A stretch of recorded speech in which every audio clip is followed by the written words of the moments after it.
Bienvenido, Humberto. Muchas gracias por participar en esta entrevista que tenemos en el marco del proyecto CERALC. Nos gustaría enfocarnos en el informe que han elaborado en la UDEM de debida diligencia y derechos humanos y procesos de compliance.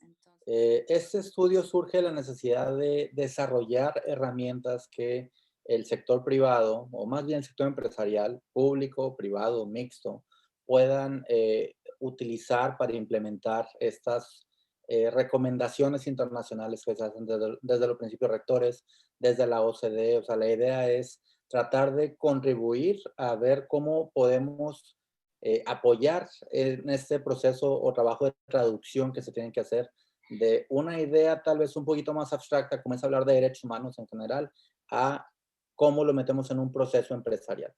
Nos gustaría que por favor nos pudieras aclarar qué es el compliance y cuál es su relación con debida diligencia en derechos humanos, qué similitudes y diferencias hay entre ambos términos. Es un procedimiento, una serie de procesos que desarrollan, pues no solamente las empresas, diferentes actores para asegurar la conformidad con la norma. Procesos de conformidad como tal, eh, ese es en su origen, en su esencia, ¿no? Y eran un tipo de procesos o mecanismos, herramientas que se usaban para asegurar que no hubiera actos que contribuyan a la corrupción en el interior de la empresa. Entonces tenemos tres criterios principales del compliance, que es lo que busca hacer: conformidad con la norma, conformidad con la práctica industrial y conformidad con el ethos o con la propia ética empresarial. En similitudes encontramos varios elementos comunes. Número uno, que existen en ambos tipos de casos o de procesos evaluaciones de impacto. Número dos, la integración de medidas, o sea, cómo a partir de ese resultado de la evaluación se toman medidas para tratar de prevenir el impacto, sea en materia de compliance, sea en materia de diligencia en derechos humanos. Y el tema de comunicación, que tiene algunas diferencias a nivel de compliance, es más bien hacia el interior de la empresa, es cómo aseguramos que las diferentes áreas de la empresa cumplan con ciertas expectativas.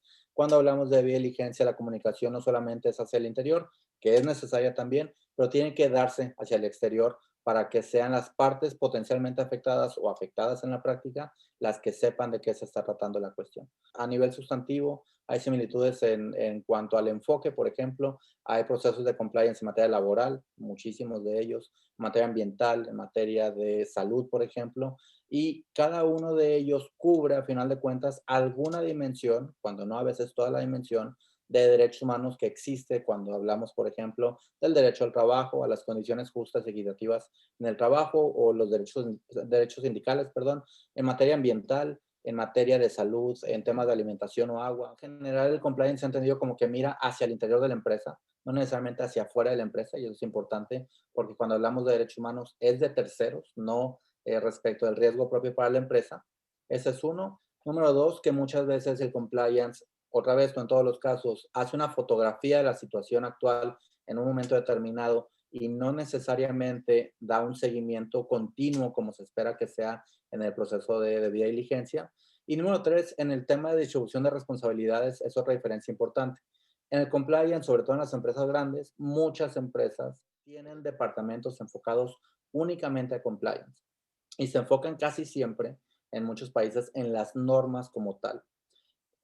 Mientras que cuando hablamos de derechos humanos y de diligencia, la lógica de este proceso es que sea una cultura organizacional. ¿Has empezado a delinear un poco algunas de las recomendaciones o cuestiones que las empresas deberían adoptar para mejorar estos procesos? ¿Nos podrías compartir algunas en concreto? La realidad es que para poder avanzar en esta agenda se requiere hablar con el sector privado y trabajar con el sector privado, construir capacidad también en el sector privado. Siempre pensamos que es el sector público el único que requiere ese tipo de procesos, pero la realidad es que cualquier organización humana lo requiere. Número dos, entender qué es derechos humanos. Y lo cierto es que eso es un punto importante en términos de recomendación, conocerlo y no solamente enfocarse, por ejemplo, a la Declaración Universal de los Derechos Humanos o a los dos pactos internacionales o a los tratados de la OIT, como dicen los principios rectores, sino a los otros instrumentos que dan contexto para los diferentes grupos en situación de vulnerabilidad.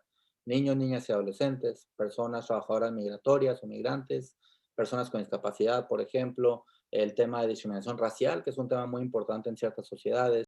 Y más allá de este tema, sería ver cómo pueden aprovechar a final de cuentas los insumos con los que ya cuentan, con procesos de compliance, de otro tipo de medidas internas de evaluación de riesgos o gestión de riesgos, con esta lógica de derechos humanos. Muy bien, muchas gracias, Humberto. Y pasando un poco al tema del el marco normativo en México, ¿qué cambios crees que deberían darse para favorecer que las empresas apliquen la debida diligencia en derechos humanos? Esa es una pregunta muy compleja y muy interesante, Diana, porque estamos viendo en todo el norte global como hay una intensa discusión sobre debida diligencia en derechos humanos. Hay que tener cuidado también cuando hablamos de traer ese debate al contexto de América Latina. Número uno es si necesitamos normas al respecto. A mi juicio, existen, y lo he hablado en otros espacios, ya algunas normas que implícitamente o explícitamente abordan una responsabilidad de las empresas de respetar los derechos humanos. En materia civil simplemente existe la responsabilidad de no causar daño a un tercero. Eso fácilmente se traduce en esta lógica que vemos. Cuando hablamos de la responsabilidad penal de las empresas en México en particular, también en otras partes de América Latina, se habla de procesos de identificación y prevención de conductas delictivas y vemos algunas normas específicas en materia en México, al menos de hidrocarburos, de industria eléctrica, que plasman algunos elementos de la debida diligencia, ¿no? Mi pregunta es, ¿necesitamos más?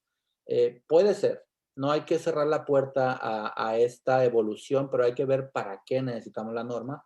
A mi juicio, una norma de este tipo puede dar claridad y la claridad en todo sentido es útil para todas las partes interesadas.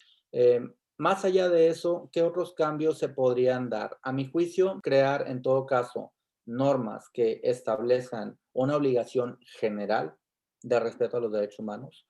En el contexto de América Latina es muy difícil debido a las circunstancias presupuestales, administrativas y de recursos humanos de los gobiernos también, que se pueda hacer un seguimiento efectivo. En Europa es parte de la discusión cómo damos seguimiento a la implementación de esas normas. ¿Por qué? Porque si dejamos en manos de las víctimas y de la sociedad civil que se encarguen de todos los litigios para exigir la responsabilidad, nunca vamos a acabar. Bueno, pues por primera vez tenemos en el Programa Nacional de Derechos Humanos una estrategia dedicada específicamente a la implementación de debida diligencia en derechos humanos en el país.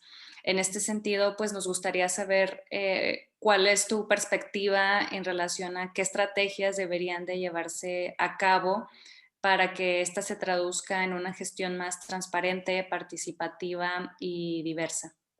Creo que un primer punto, y esa es una gran labor que tiene que llevar a cabo la Secretaría de Gobernación, con la Secretaría de Economía, la Secretaría del Trabajo y algunas otras que están involucradas en este tema, es el tema de difusión y capacitación. Por otra parte, para que sea participativo y diversa, sobre todo, que es una pregunta difícil, es construir capacidad para quienes van a participar en el proceso. Son procesos muy técnicos y en realidad al ser tan técnicos inhibe o limita que una amplia parte de la sociedad pueda participar en ellos. Dicho eso, también considero que es al gobierno al que le corresponde llevar a cabo estas decisiones. A veces pueden ser no populares, a veces pueden tener mucho apoyo desde el público, pero el gobierno tiene que tomar una decisión sobre qué hacer, cómo hacer y cuándo hacer, mientras lo pueda justificar. Y ahí es donde el acuerdo de Escazú nos va a ser muy favorable, creo, porque dice que los estados tienen que justificar la toma de decisiones en materia de política pública o legislación. Se tiene que hacer un análisis claro de cómo está el marco jurídico nacional, cómo están las políticas públicas en México al respecto y también, ciertamente, con el Poder Judicial. Aunque no debe intervenir el Poder Ejecutivo en ninguno de los otros dos, la realidad es que la construcción de capacidad no se da en un espacio vacío, ¿no? Tiene que darse en conjunto en las tres áreas distintas de gobierno y con los órganos autónomos para facilitar que se pueda avanzar en este tema.